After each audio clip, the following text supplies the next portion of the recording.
Hello, hi, and welcome to this Climate Trackers webinar, wherever you're joining us from in the world. I hope that you're having a really great day. My name is Dizan Billy, and I'm from the Caribbean Climate Trackers. So before we dive into our topic today, I just want to remind you all that the Climate Trackers has an amazing opportunity where you have the possibility to win a fully funded fellowship to represent your country and region in the United Nations Framework Convention for Climate Change, COP22, in Marrakesh, in Morocco, in November 2016. So all you have to do is head over to the brand new, totally fancy website at www.climatetracker.org for details. Okay, so today we have joined us Miss Rueanna Haynes, who is from the beautiful island of Trinidad and Tobago. Rueanna is an experienced international lawyer supporting the climate analytics team in climate diplomacy, particularly in their work with small island developing states. So I'm not going to give it all away. Rueanna, can you please introduce yourself and tell us a little bit about what your work involves? Sure. Hi, Dizan. Hi, everyone. First of all, thanks a lot for the opportunity to participate in this event. I'm really happy to see that, there is this interest now to have more information about what has happened in the past concerning the 1.5 degrees Celsius goal and whatnot. I'm really happy to be able to share some insights and information with you all around this very, very topical issue. And I don't know that there's much else to give away. I'll give some of my background because I'm only very recently with climate analytics. Before that, I was for just over 7 years working with the government of Trinidad and Tobago, specifically the Ministry of now CARICOM and Foreign Affairs. At that time, it was just the Ministry of Foreign Affairs. I've spent the last 6 years in New York, working at the Trinidad and Tobago Permanent Mission to the United Nations. While I was there, I had responsibility for matters pertaining to the second committee, which is the Economic and Financial Committee in the UN. In addition to those responsibilities, some of my other duties involved working on climate change, attending meetings on behalf of Trinidad and Tobago. So I would have attended a number of meetings on behalf of Trinidad and Tobago and represented Trinidad and Tobago for the period from about 2010 to 2015. So I guess this background is pertinent because a lot of the information that I will be sharing with you today has to do with my experiences during that particular time. Right, great. Clearly, you have a very important role to play, so we are very honored to be sharing this time with you. So I'm going to jump straight in. In the environmental sector, we keep hearing the term 1.5 to stay alive, or the 1.5 degree goal. And in Paris, in the Paris Agreement in December 2015, countries pledged to keep the average global surface temperature well below 2 degrees Celsius, while pursuing efforts to limit the increase, right, to 1.5 degrees Celsius. So my first question is, can you tell us a little bit of the history of this 1.5 degree goal and what it means in simple terms? Yes, I can give some of the history, keeping in mind that I have a number of colleagues who would be vastly more qualified than I am to give some of the scientific background to this issue. But well, of course, Dazan, like you, I'm from Trinidad and Tobago, and we tend to enjoy telling stories. So I Right. will I will recount this in the form of a story in keeping with the great oral tradition that we have at home. Uh, I'll start with some milestones as it relates to the goal to keep the average global temperatures to limit the increase in average global temperatures to below 1.5 degrees Celsius, there are a few dates that are important. The first one would be 2007. This is the date of the fourth IPCC report. In that report, it was confirmed unequivocally that the planet was indeed warming and that climate change would definitely be happening.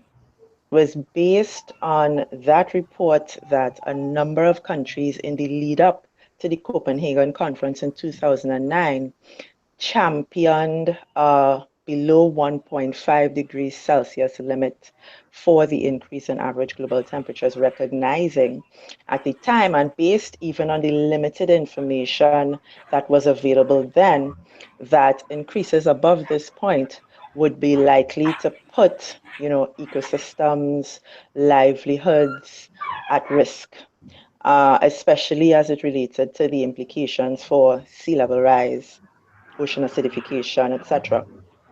So the first important date I would say is 2009, which led us directly into the alliance that spawned the term that you use 1.5 to stay alive, that took place around the Copenhagen conference in 2009. Now, this was an alliance of over 100 countries, including small island developing states, least developed countries, other vulnerable countries from Africa, from Latin America.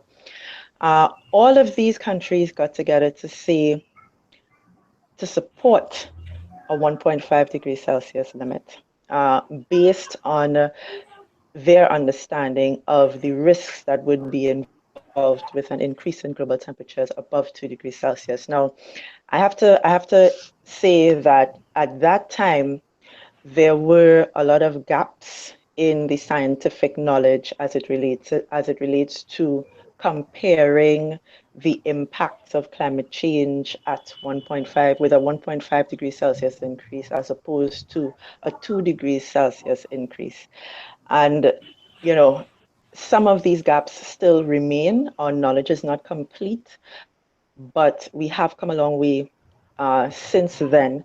Now, with the fifth assessment report and some other scientific studies that have been taking place around this issue, you'll note that even with the Paris Agreement, there is a call for more work scientifically to be done on unpacking the difference in impacts between 1.5 and 2 degrees Celsius.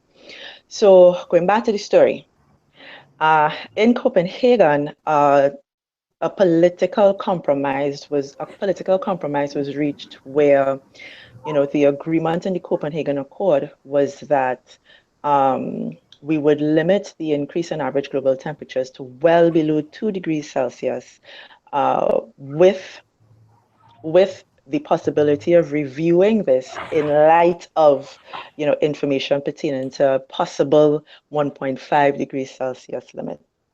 Now, the Copenhagen Accord, as we all understand, was but many of the agreements included in that accord were taken forward in the context of the Cancun agreements at the Cancun COP, which took place in 2010. Now, in Cancun, what was agreed was that, but in Cancun, we had a reaffirmation of the well below 2 degrees goal, as well as a call for a periodic review of this goal. And within that decision, we had, the first elements of what became known as the 2013 to 2015 review of the long-term global temperature goal. So coming from Cancun in 2010, we began the long, arduous journey toward the 2013 to 2015 review. I won't go into too much detail. Um, it's hard not to go into too much detail. But now we try to edit myself as much as possible. So between for 2011, 2012, and parts of 2013, we had the task of negotiating, the nuts and bolts of how the review would take place, Small island developing states, we really pushed hard and championed for the establishment of a review expert group. Now, within the United Nations Framework Convention on Climate Change process, politically, there is an aversion to the creation of new groups. We don't seem to escape from creating new bodies, though, every single year, but it always, every Mm-hmm. time we have to have a discussion on the creation of a new group, there's always a political aversion because of cost, because of the likelihood of it being repetitive and unnecessary and adding an additional complicated layer. So there was a lot of pushback to that proposal. And eventually, what we agreed was a compromise whereby the review would take place in the context of existing subsidiary bodies, but in the format of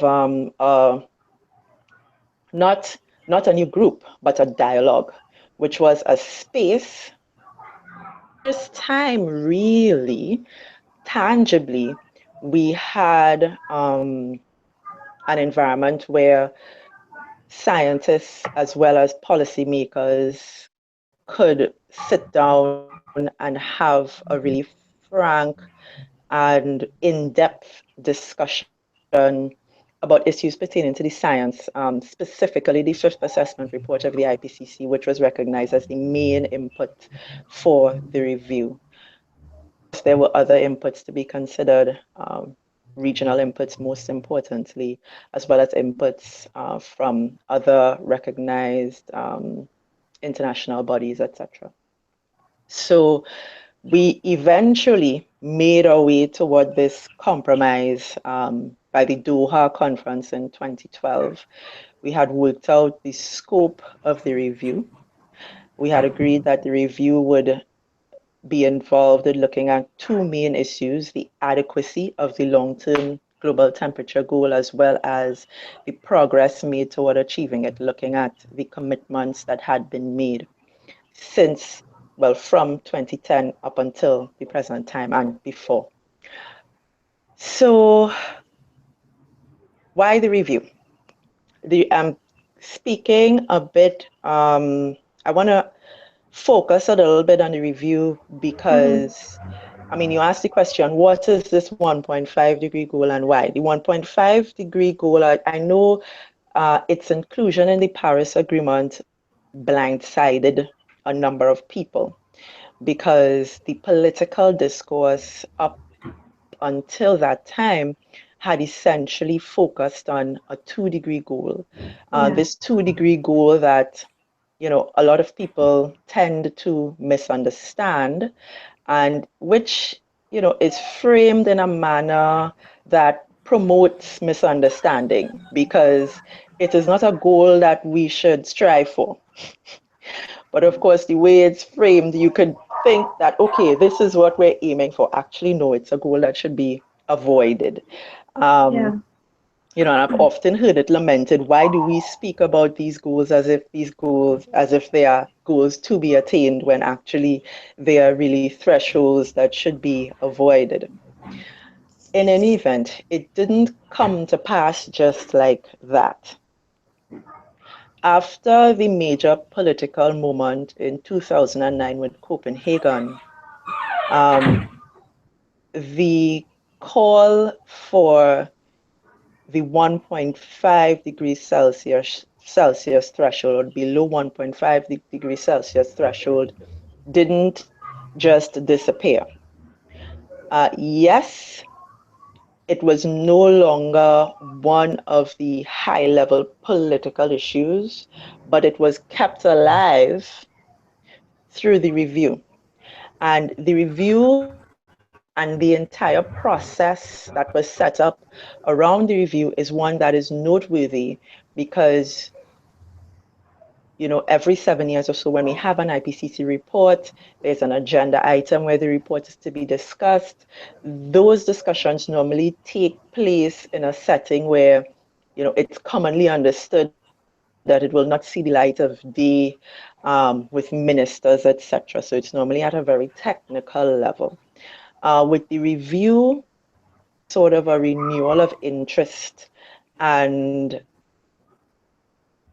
a different type of conversation taking place around an IPCC report that I think has never really taken hold within the process.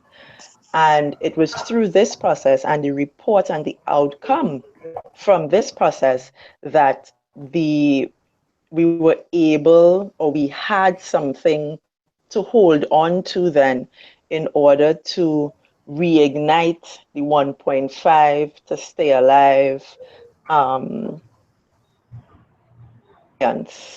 which is what in the end enabled us to have this threshold now included in the Paris Agreement.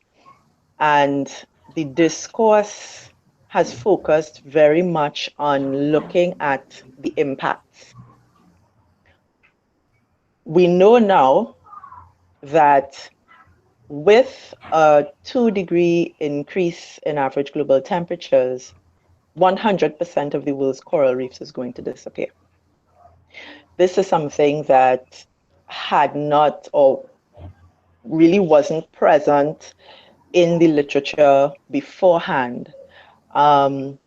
We understand that, and this is from the 5th assessment report, we understand that there will be major risks and negative impacts on agriculture, on freshwater supplies, on sea level rise.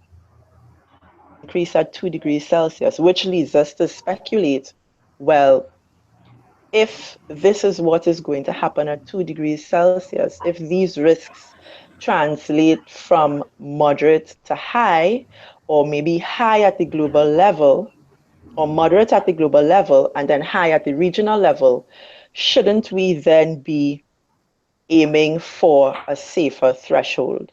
And really, this was the thrust of the outcome of the review, because what we found is that, yes, even though with a 2-degree Celsius increase, many of the risks associated with climate change could be described as moderate at the global level. This does not always translate as moderate at the regional level. So a moderate risk at the global level, and in many cases masked a much higher risk at the regional level, particularly in regions already quite vulnerable to the effects of climate change. And this was one of the, I think, one of the more profound outcomes from that review process, which is, included in the report on the structured expert dialogue, which clearly pointed us in the direction of needing to have a much safer temperature threshold. I'll stop there for now. Yes, that's a really good, some really good information that you're sharing there with us. And I want to go back to what you said about some of the impacts that will be faced at the 2-degree level and the difference between and the 1.5-degree level. So we've been trying to make this 1.5-degree goal into a big deal, right? And but it's not that important. How really could that half degree make such a big difference? So what would you say to someone who is denying, or in doubt that it will make any big difference? Um, what would I say to someone that's denying or in doubt? Yes. Well, the first thing I would say to them is that, whereas we are all entitled to our own opinions, we're not all entitled to our own facts. The second thing I would say to them is that I would recommend that they become acquainted with the 5th assessment report of the IPCC and a number of other reports. And the links that I will share with you as well after this so that you can disseminate in case you don't have it already. Okay, so the 5th assessment report shows that risks are substantially reduced under a scenario, and I have to get a little bit technical now because we're speaking in the context of what is in the report. Yeah. Um, Under a scenario that leads us to having a 66% chance of keeping warming below 2 degrees Celsius. The report also shows that the level of additional risk for unique and threatened ecosystems, so such as coral reefs, extreme weather events, distribution of impacts, global aggregate impacts, increases with the increase in global mean temperatures. So, and lastly, one of the more important things that the report outlines is that in relation to unique and threatened ecosystems and extreme weather events, the risks increase from moderate to high between 1.5 degrees Celsius and 2 degrees Celsius.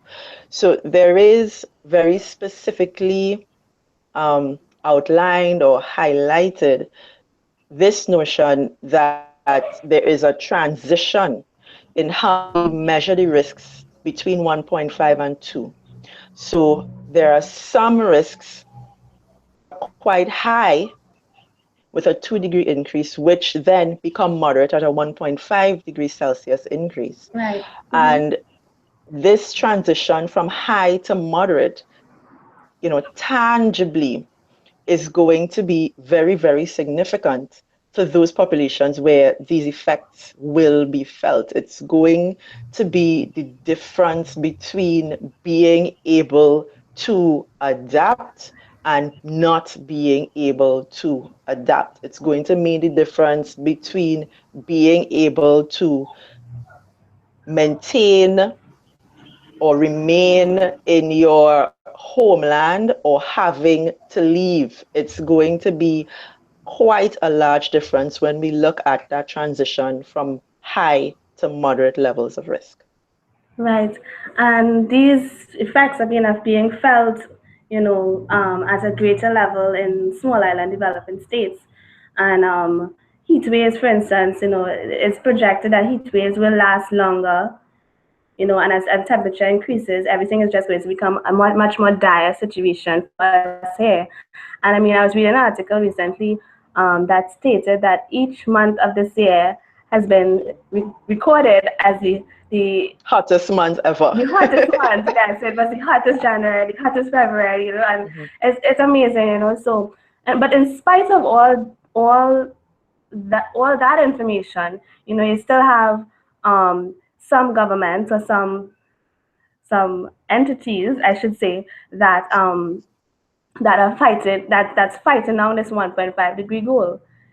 So what would you say then in in response to why then is it that certain countries are sticking to this 2-degree goal, although there's evidence there that we need to focus on being more ambitious. Mhm, what I would say to that is that it's not even as simple as that. Um, there is a very powerful counter narrative um, that is being put out uh, against the idea of trying to limit the average increase in global temperatures to 1.5 or below Yeah. 1.5 degrees Celsius. Um, I myself have heard a number of different arguments along these lines. The idea that we are already at 1 degree above pre-industrial times. Mm-hmm. And this is why we're already beginning to feel the effects because we're already 1 degree above. And then, questioning the feasibility of trying to limit efforts to below 1.5, limit the increase in average global temperatures below 1.5 degrees Celsius. A lot of those arguments focus on the notion of feasibility. They focus on the notion of, you know, economic reality. and they also focus on the notion of capability. Uh, the thing is, none of those, in my view, none of those arguments really, really provide a sufficiently persuasive foundation for not taking efforts to limit the average global increase in temperatures to below 1.5 Yeah. degrees Yeah. Celsius. Um, from the scenarios that we have so far with the fifth assessment report, my understanding is, the type of action that we need to take in order to even be able to limit average global temperatures to below 2 degrees Celsius is essentially the same as the type of action we have to take for 1.5 degrees Celsius. The difference, the type of technology that would be required is essentially the same. The difference would be this the starting point for when we have to make substantial deviations from business as usual. So we have to start earlier with, if we want to get to 1.5 degrees Celsius, if we want to limit below 1.5 degrees Celsius, we have to start earlier. And the technology needs to become available in a much faster time frame. Um, and so, my own view is that it's well worth the effort, especially when we acquaint ourselves with the real ramifications of even a 2-degree increase in average global temperatures. It's oceanic systems, it's crop yields, it's extreme precipitation events with which we are well acquainted in our region, and the type of havoc that that causes, at every level of society. So there will be those who say that even 2 degrees Celsius is impossible. And when we get into that line of discussion, I'm not sure exactly what the real value of it is in a political sense, because to me it amounts to, okay, well, let's just throw our hands up in the air and not do anything. Right. Let us continue with business as usual. Let's aim for 8 degrees increase in global temperatures. It seems to be a bit counterintuitive. And so, yeah, I think my response would be that it is well worth the effort. It is well worth the effort to seek to restrain as much as possible um, the increase in global temperatures that we are going to see as a result of climate change. Um, yeah, and I think I would leave it at that. Yes, that's great. Thank you. Okay, and I mean, you yourself, we're both from Trinidad and Tobago, right? And we're well aware, everybody's well aware that, we have a heavy dependence on fossil fuels, right, as the means. And I would like to know what do you think are some practical ways that we should diversify, as we emit so much. Our emissions is so high, and it's the highest in the Caribbean of carbon dioxide.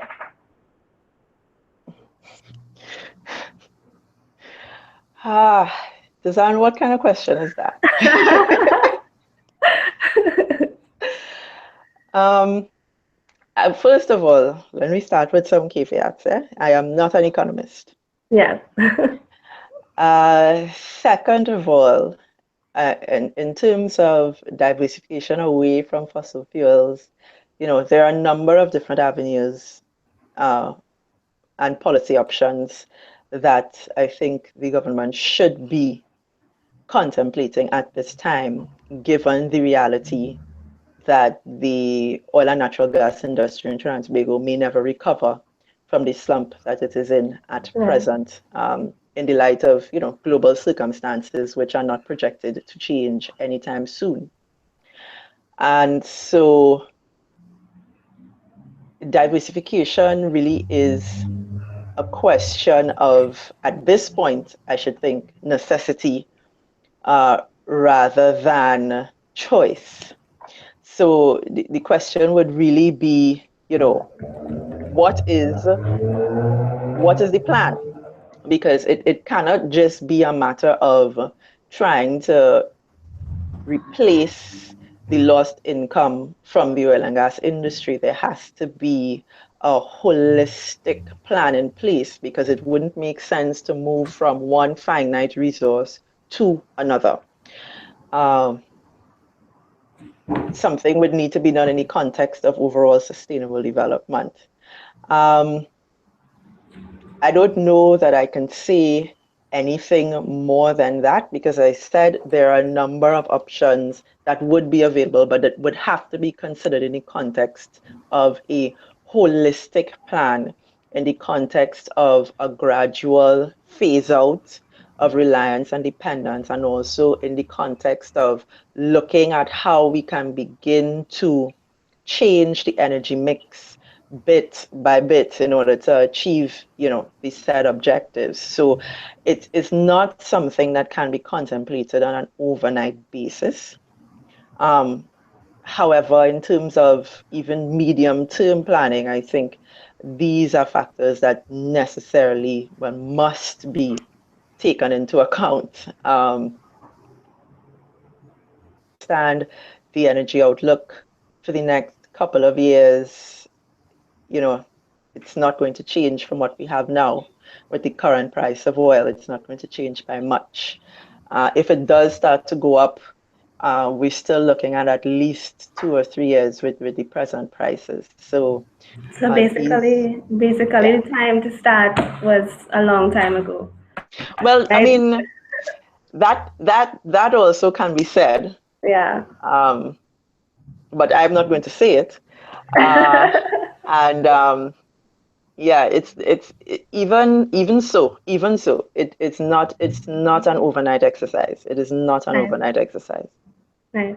Okay, so I want to take some questions now. Mhm. And one person would like to know, what is the role of the Caribbean civil society on taking government to task with regard to 1.5-degree goal? Caribbean civil society. I don't understand the question. Let me try to understand. Caribbean civil society in the context of Trinidad and Tobago, in the context of the broader region. The Um, border region, I believe. the broader region. Mm-hmm. Okay, so let me try to unpick this question now. Uh, First of all, I would say that in light of the fact that the Caribbean region, the governments of the Caribbean region have always been and still remain amongst the stalwarts calling Mm-hmm. for and defending that 1.5 degrees Celsius limit, there doesn't seem to be much that those governments can be taken to task for. In that context, in terms of civil society involvement in campaigning and ensuring that government interest in this issue is sustained, I won't be able to give much of a perspective because I've never really been on the side of civil society. I've actually been on the side of government.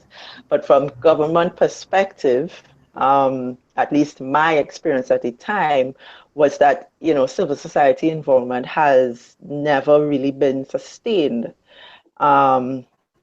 Big moments where there is more interest displayed at some points, but for the most part, um, interest has never really been sustained, and there doesn't seem to be, or there, at least from my perspective, hasn't been really a clear understanding of how to link international agreements with obligations at the national level, and how to benefit at the national level from what has been agreed in many instances, but of course, I can't speak for all.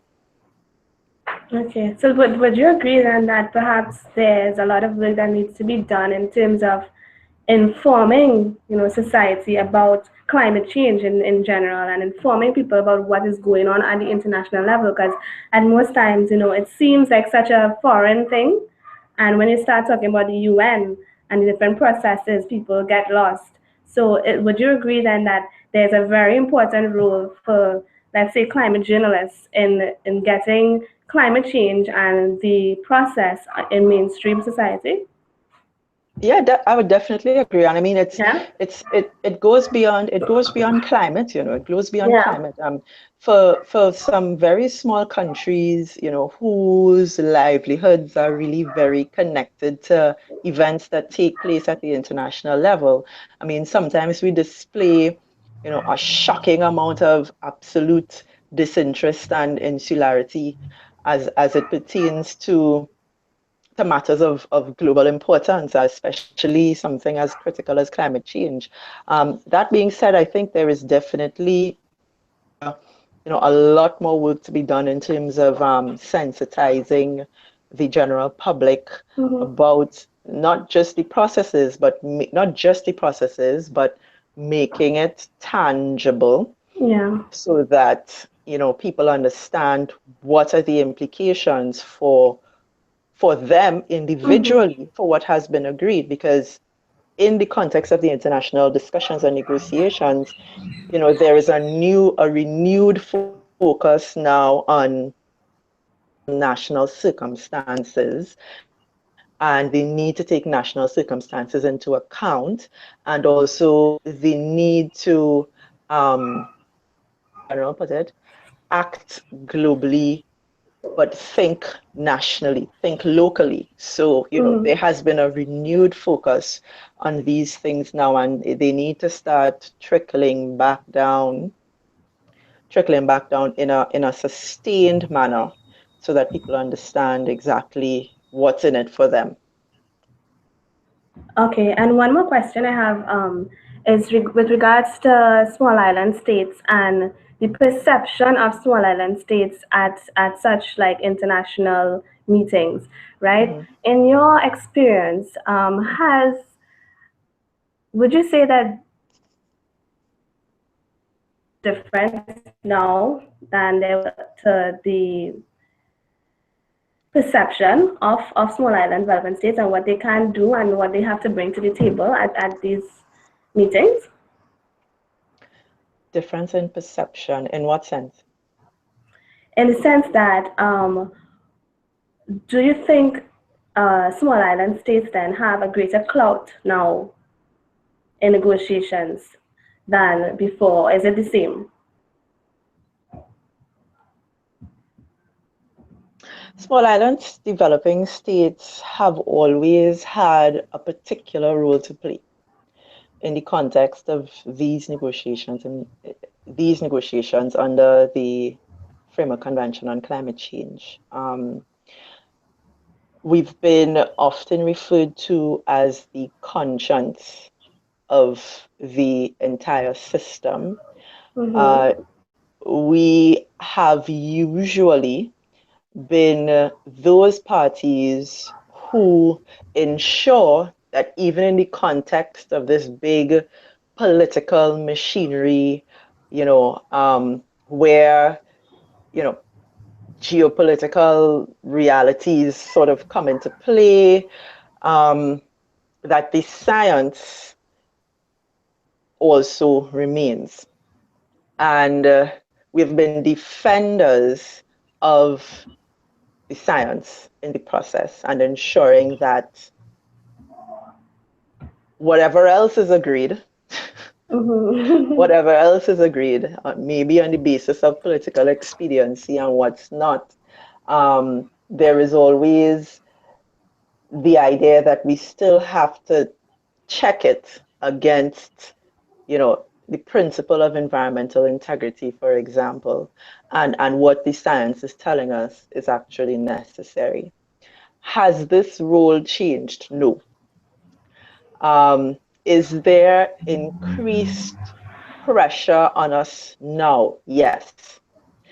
Um, there is increased pressure on us now because politically, we are seen as the defenders and the stalwarts of this 1.5 degrees Celsius Right. Yeah.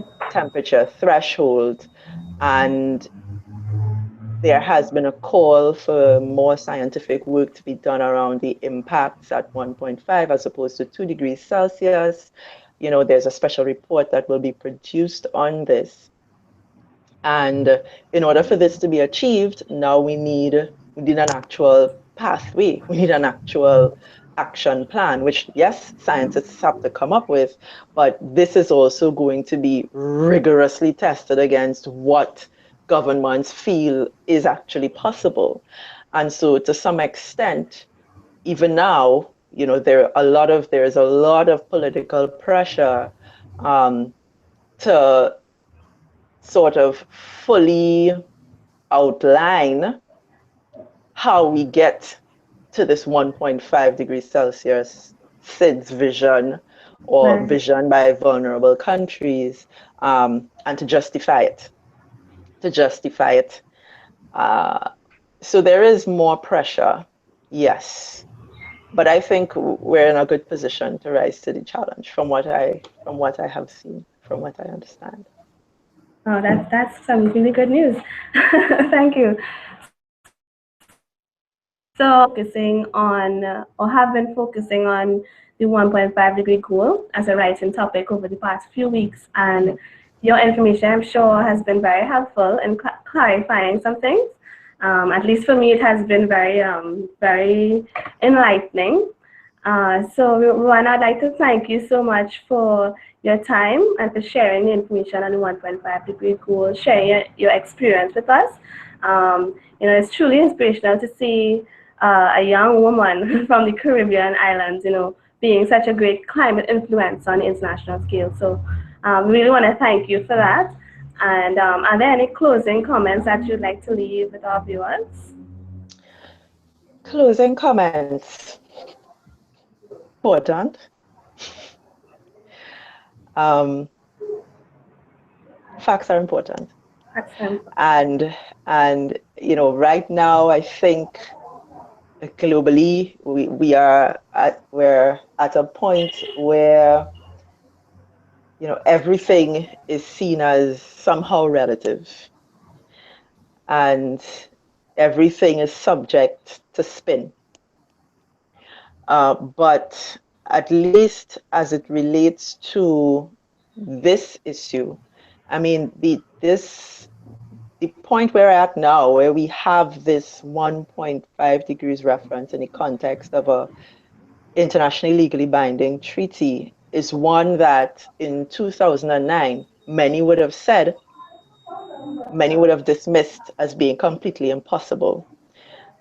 Even throughout the years, in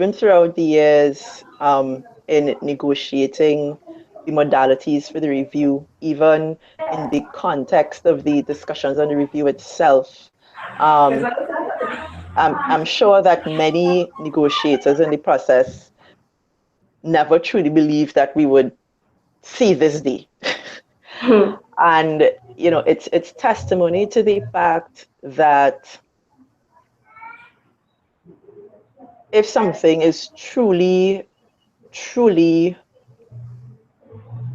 worth it, the way we see this particular 1.5 degrees threshold as being worth it, then we can find a way, even as the smallest countries, even as some of the poorest countries, even as some of the countries with the least representation, we can find a way to make it happen.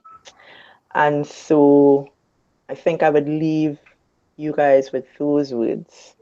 I think in Jamaica they say little but we talawa. Uh, and it's something that very much applies in this context, because when you are seen as